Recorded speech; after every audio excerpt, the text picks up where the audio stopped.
Cette histoire est la plus triste que je connaisse, comme l'a déclaré un romancier de la sienne, et tout en elle commence par un livre, contrairement à ce qu'a dit un poète. En réalité, il n'y a pas une histoire, mais plusieurs, ou plutôt une histoire avec au moins plusieurs débuts, bien qu'elle n'ait qu'une seule fin. Je me dois de tous les raconter, tous les débuts ou toutes les histoires, pour qu'aucun ne m'échappe, car chacun d'eux peut contenir la vérité, la timide vérité que je recherche parmi tous ces faits hors du commun. Ainsi commence la dernière nouvelle qui donne son titre au recueil, Chanson pour l'incendie. Bonjour, Juan Gabriel Vasquez. Bonjour. Merci à vous d'être avec nous. C'est aussi ça, l'idée ou la haute idée que vous vous faites de la littérature. Raconter, écrire, c'est toujours pour vous une quête de vérité. Oui, ça a été comme ça depuis le début. Mon premier livre de nouvelles que j'ai publié en 2001, Les Serments de la Toussaint, essayait de faire déjà ça, de parler un peu des coins cachés de nos vies, d'un point de vue très individuel. Et ensuite, j'ai commencé à publier des romans sur mon pays, sur l'histoire de mon pays, sur nos histoires, la façon dont les grandes histoires, je crois, modèle, donne forme, influence, transforme nos vies, nos petites vies individuelles. Et c'est ce que j'ai fait pendant 15 ans, jusqu'à ce livre de nouvelles. Mais avec vous, l'histoire commence maintenant. L'histoire, elle s'écrit aussi déjà au présent. C'est toujours, mes romans sont toujours un regard sur le passé, mais depuis le présent. C'est très important que mes narrateurs habitent dans le monde où j'habite moi-même. Pourquoi c'est important ? Je trouve que la mémoire est peut-être le grand sujet, le sujet qui m'inquiète le plus. Parce que le passé, l'ensemble du passé, qui est le territoire qui nous influence, qui donne forme à nos vies présentes, n'est accessible que par les histoires. C'est quelque chose de mystérieux. Je ne crois pas qu'on y pense trop souvent. Le fait de raconter des histoires, c'est la seule façon qu'on a d'entrer dans ce territoire tout-puissant qui vraiment est la force majeure qui donne forme à nos vies, le passé. Et les histoires, c'est la seule façon qu'on a inventée d'essayer de comprendre ce qui se passe là. On vit une période très particulière aujourd'hui, et elle est mondiale, cette pandémie, et ça la rend presque universelle aussi. Vous pensez que la période que nous sommes en train de vivre a elle aussi besoin d'écrivains ? Oui, bien sûr, bien sûr. D'ailleurs, elle a aussi besoin d'écrivains dans le passé. C'est-à-dire moi-même, j'avoue que j'ai compris un peu mieux la pandémie ces derniers mois très très difficiles en lisant Camus, en lisant La Peste, en lisant Daniel Defoe, le journal de l'année de la peste. Je crois que c'est la traduction du titre en français. Mais aussi Boccaccio et aussi les romans et les nouvelles de Garcia Marquez qui parlent souvent des différents types de peste, toujours avec un sens très métaphorique.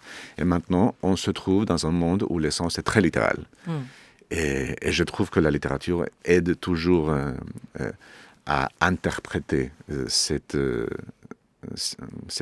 situation imprévue et difficile. Alors justement, Gabriel Garcia Marquez était l'auteur de L'amour au temps du choléra, Oui. entre autres. C'est un des titres mythiques. Il y a L'amour au temps du choléra, il y a La peste de l'insomnie en 100 ans de solitude. Il adorait ça. Il était d'ailleurs un très grand lecteur de Camus et de Defoe lui-même. Et il utilisait l'idée de la peste, l'idée des pandémies diverses comme une sorte de métaphore de tous nos maux. Et bon, c'est ce que j'essayais de faire aussi comme lecteur avec l'aide de ces livres. Alors ce livre-là, ce recueil de nouvelles, Chansons pour l'incendie, il est paru bien plus tôt en Colombie. Il arrive seulement maintenant en France avec sa traduction et on en est ravis. Mais c'est vrai que ce n'est pas le livre du moment. Est-ce que vous êtes déjà, vous, en train d'écrire sur cette période ? Est-ce que vous sentez, en tout cas, si ce n'est pas directement un livre, un roman sur la pandémie actuelle, est-ce que vous sentez déjà que cette période, elle est en train d'infuser votre écriture, vos histoires ? Non, pas tellement, parce que, en fait, je me suis réfugié dans un autre roman que je viens de terminer, je viens de publier en espagnol. totalement écrit pendant les mois de la quarantaine, du confinement en Colombie et l'année de la pandémie. C'est un roman écrit pendant 2020 comme une sorte de refuge, comme une sorte d'endroit où je pouvais aller pour donner forme à la réalité de quelqu'un. C'était un personnage vrai, un ami à moi, le personnage principal du livre. Et le fait de donner forme à sa vie me permettait un peu de lutter contre le désordre de nos vies à nous pendant la pandémie. Alors, ce n'était pas un livre sur la peste, ni sur le Covid, ni rien que ce soit, mais c'était un endroit où aller pour essayer de me défendre de tout ce qui s'est passé dehors. Et ce livre, il s'appelle ?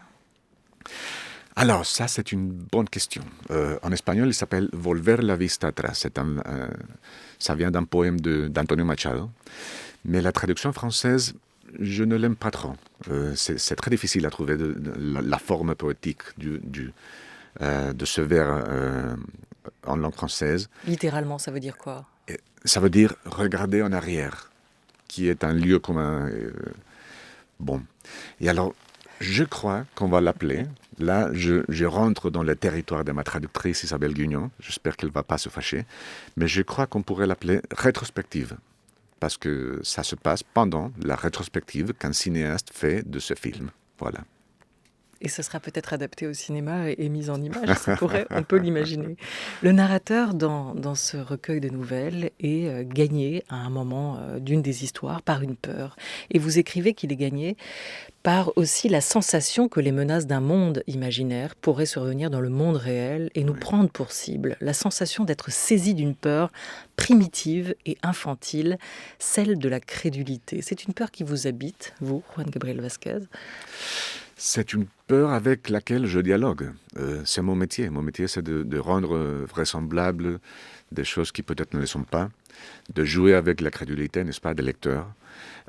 Mais aussi, je suis très conscient, je ne l'étais pas quand j'ai écrit cette nouvelle qui date de l'année 98, si je me souviens bien, ou 5 ans après, sur des événements du 98. Je n'étais pas tellement conscient de quelque chose qui vraiment me tracasse maintenant. C'est la présence du mensonge dans nos vies quotidiennes. Les réseaux sociaux ont créé une nouvelle réalité où il est possible d'habiter un mensonge 24 heures sur 24. Et ça rend notre relation avec la réalité, qui est absolument nécessaire pour qu'une société survive, plus difficile. Nous partageons pas ou nous partageons plus la même réalité. Et ça, c'est très dangereux pour une société démocratique. Voilà une des choses qui occupe mes pensées ces jours-ci. La même réalité ou la même vérité ? Il n'y a qu'une réalité, mais vous le dites, pourtant l'histoire est une affaire de récits. Oui. Il y a toujours eu plusieurs récits, ou en tout cas des batailles de récits pour raconter ce qui s'est passé, mettre certains événements en avant. Est-ce que la question de la vérité historique, qui était déjà au cœur de vos précédents romans, et notamment du précédent Le Corps des Ruines paru en France, est-ce que cette question de la vérité, pour vous, elle est aujourd'hui plus que jamais brandie, saisie, manipulée comme une arme dans nos sociétés? Oui, absolument. Oui, je crois qu'on traverse un moment très difficile. Lyotard parlait des grands récits, des métanarratives qui donnaient forme à notre monde comme une sorte de caractéristique du modernisme. Et il a dit, maintenant, dans le postmodernisme, ce sont les petits récits qui vont donner forme à notre compréhension du monde. Mais il n'avait pas moyen de savoir que nos petits récits allaient être racontés non pas par des hommes, mais par des algorithmes. Et c'est les algorithmes qui racontent nos histoires aujourd'hui. Les algorithmes choisissent en fonction de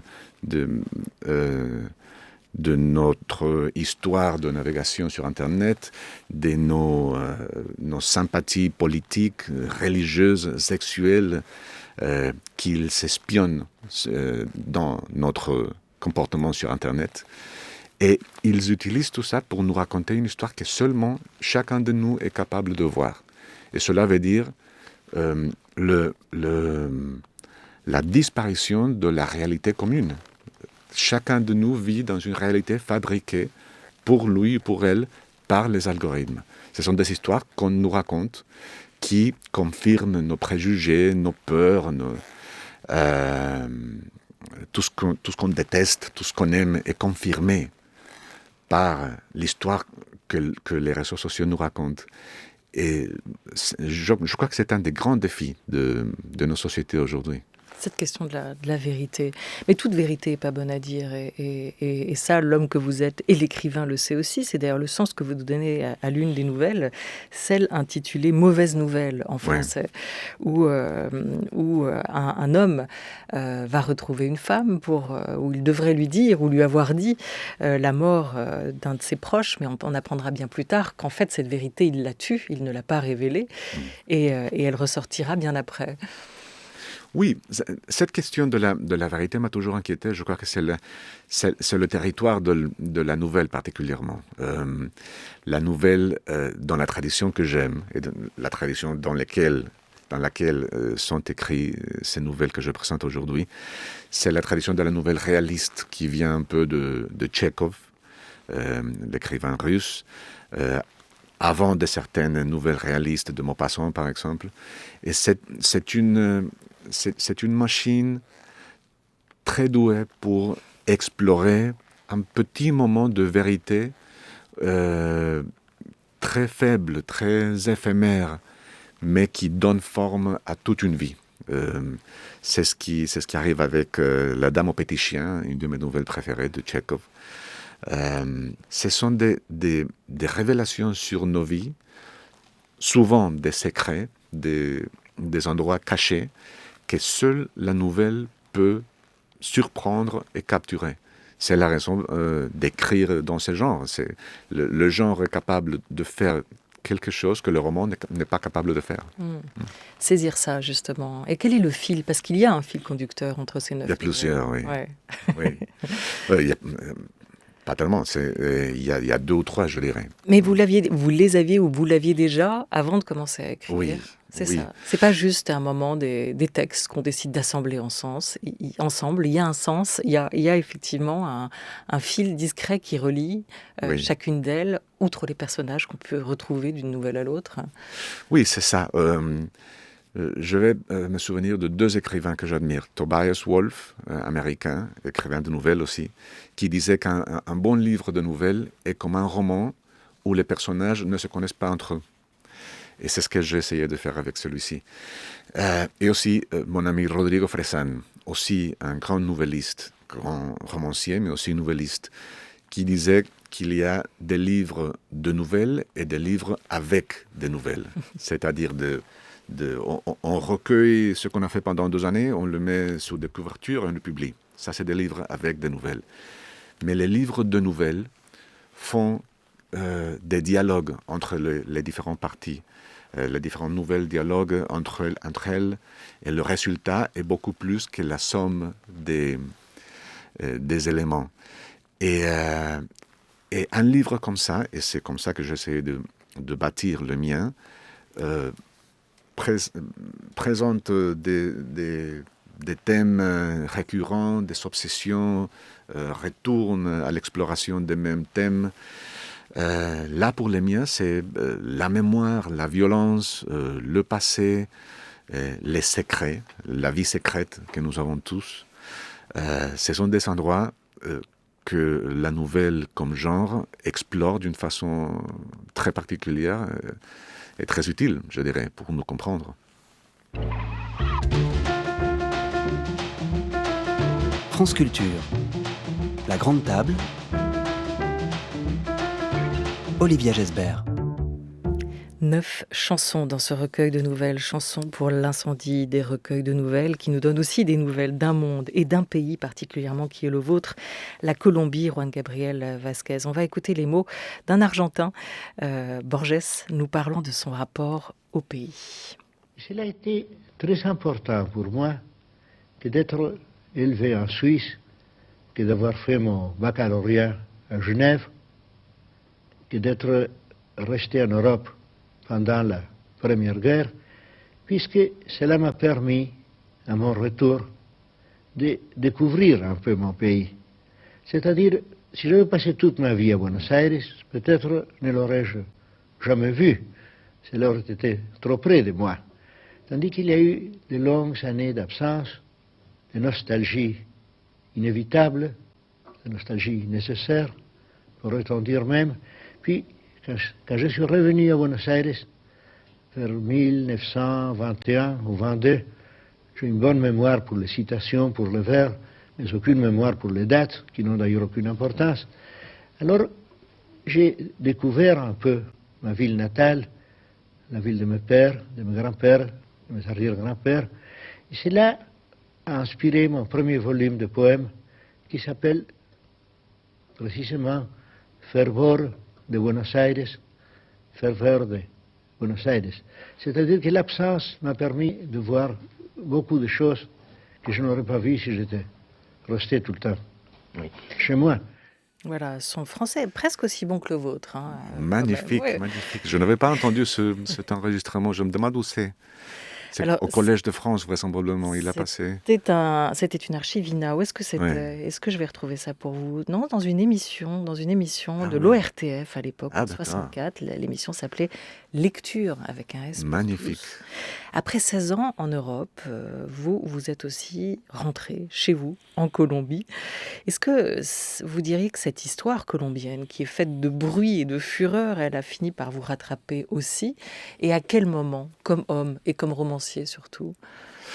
Bah, j'ai quitté la Colombie en 96. Je suis venu à Paris. Comme tant d'écrivains latino-américains, j'étais un cliché latino-américain, le jeune homme qui va à Paris pour essayer de devenir écrivain. Et qui étudie à la Sorbonne. Hein.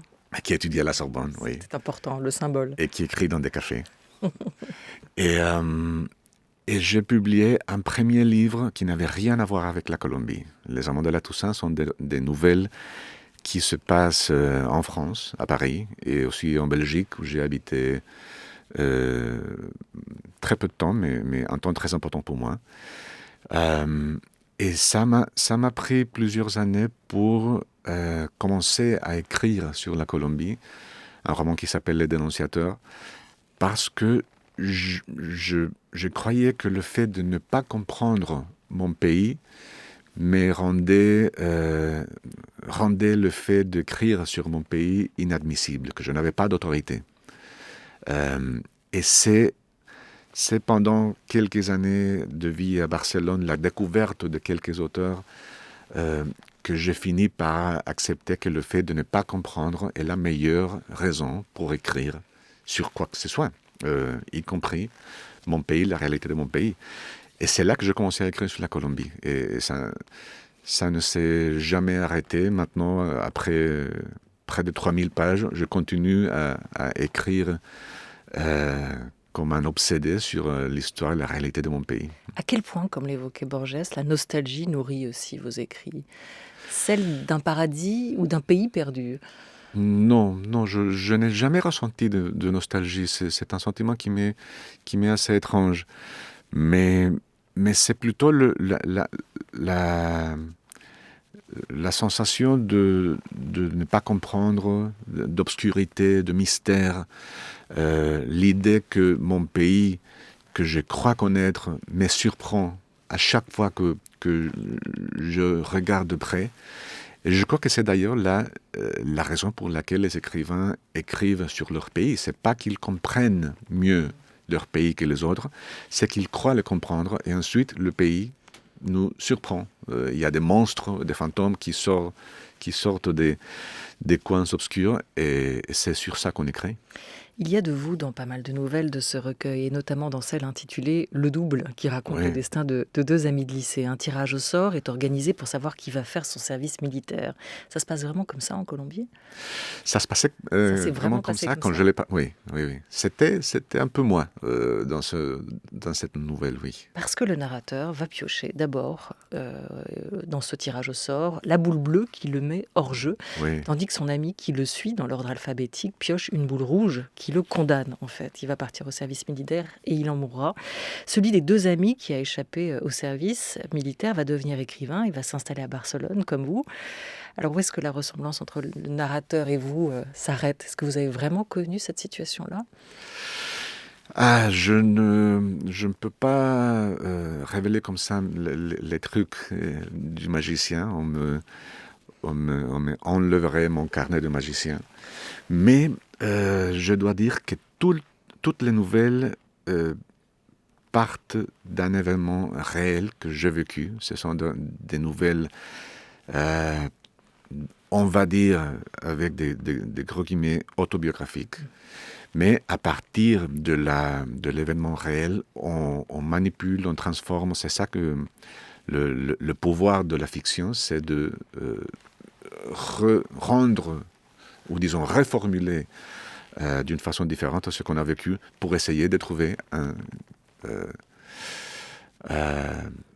je ne sais pas, une compréhension de ce qui s'est passé plus profonde, non? Et la donner aussi au lecteur. C'est-à-dire que le matériau premier de vos livres, c'est la vie des autres, hein. Pourtant, dans Oui. Une femme sur la berge, vous écrivez que les histoires d'autrui sont un territoire inviolable et que les voler pour les coucher sur le papier est bien pire que révéler un secret. Mais on les vole tout le temps. On les vole tout le temps et c'est un des comportements de l'écrivain de fiction qui m'intéresse le plus. C'est jusqu'où on va pour voler la vie de l'autre et la transformer en littérature. C'est une question d'ailleurs qui se pose aussi mes narrateurs. Mes narrateurs dans ce livre, dans toutes les nouvelles, sont des gens surpris par l'histoire de l'autre. Et les nouvelles partent de cette curiosité extrême que nous avons tous pour les vies cachées des autres. Et c'est pour ça que souvent, ils prennent les nouvelles la forme d'une enquête. C'est une sorte d'enquête dans un mystère, dans un secret, dans notre passé, non? Les secrets cachés de notre passé. L'idée des autres comme des territoires obscurs, mystérieux, m'a toujours séduit. Et je crois que la forme que prennent les nouvelles de ce livre le reflète. Et c'était déjà le cas aussi dans vos précédents romans, dans Histoire Oui. secrète, hein, du Costaguana, où vous mettiez en scène Joseph Conrad en personne. Quel pacte tacite, du coup, vous passez-vous avec votre lecteur? Je crois que le territoire de la fiction est un territoire de liberté absolue. Je donne au lecteur la liberté de prendre son expérience pour, on va dire, remplir mes mots comme il veut, comme elle veut. C'est d'ailleurs une des richesses, je crois, de la littérature. Je dis souvent qu'on pourrait prendre la première phrase d'Anna Karenina. Toutes les familles heureuses se ressemblent, les malheureuses sont chacune à sa façon, ou quelque chose comme ça, je traduis dans ma tête. Je crois qu'il n'y a pas deux lecteurs dans le monde qui ont la même définition ou qui ressentent les mêmes émotions en lisant le mot famille, le mot heureux, le mot malheureux. Et c'est la magie de la littérature. On remplit les mots avec son expérience. Et c'est l'invitation que je fais au lecteur. Est-ce que la violence s'hérite? Ça fait partie des questions que vous vous posez dans ce recueil de nouvelles. Est-ce qu'elle se transmet? Est-ce qu'elle se passe de génération en génération? Et cette question aussi, vous la posez notamment dans Les Garçons, l'une des nouvelles du livre. Ils sont gagnés malgré eux par la violence contre laquelle luttent leurs parents, la violence des cartels qui va se retourner ensuite contre eux. Cette idée de violence, elle passe souvent par la métaphore du feu, dans l'explosion, dans cette nouvelle Les Garçons, dans l'incendie, pour la nouvelle chanson, par le feu d'artifice aussi dans le dernier Corrido.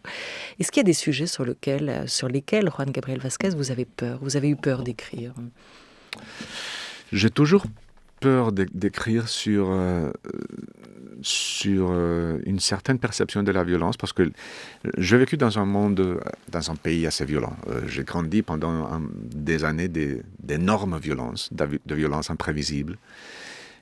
Mais c'était une violence qu'on pouvait voir, qu'on regardait dans les journaux à la télé, dont les statistiques ou les images étaient très visibles et disponibles pour tous. Mais j'ai trouvé avec le temps que cette violence très visible laissait des traces invisibles dans notre vie. C'est ce que j'essayais d'explorer dans Les bruits des choses qui tombent.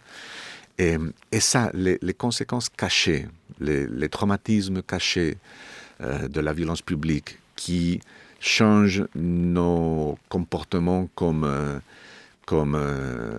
parents ou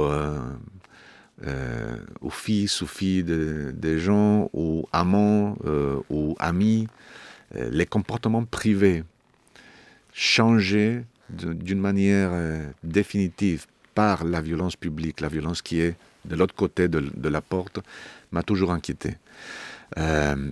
C'est encore un des thèmes de ce livre, la façon dont...